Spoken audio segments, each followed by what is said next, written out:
In the ancient kingdom of Kapilavastu, young Prince Siddhartha Gautama was born into immense wealth and luxury. Despite his life in the royal palace, his heart was filled with questions about the suffering and hardship he observed outside the palace walls. Haunted by the sight of aging, sickness, and death, he knew he had to leave his comfortable life to seek answers to these questions.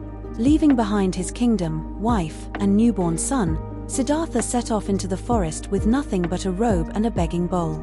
He wandered from village to village, meeting many teachers who shared their wisdom, but nothing seemed to bring him the peace he was seeking. He practiced extreme asceticism, enduring intense suffering and starvation, hoping that through denial of the body, he could reach enlightenment. After years of severe austerity, Siddhartha realized that neither luxury nor extreme self-denial could lead him to enlightenment.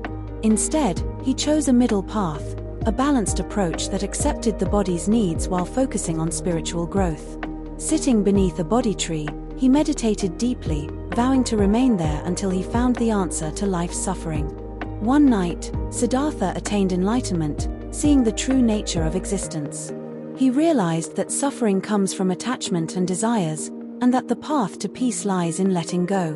With newfound understanding, he became known as the Buddha, the Awakened One, and set out to share his teachings of compassion, mindfulness, and inner peace with all who would listen. The Buddha traveled far and wide, sharing his teachings of the Four Noble Truths and the Eightfold Path.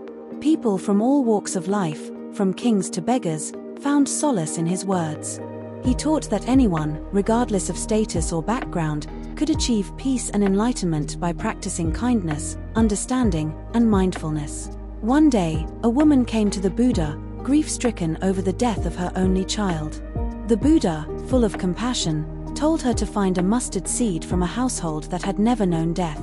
She searched for days but could find no such home. She returned to the Buddha and realized that death and suffering are universal. Through this, she found acceptance and began her path toward inner peace. At the age of 80, the Buddha sensed that his time in this world was coming to an end. He gathered his disciples and reminded them to continue on the path to enlightenment. With one last teaching, that all things are impermanent, he entered deep meditation and passed into nirvana, free from the cycle of birth and death. His teachings, however, continued to spread and inspire people for centuries to come.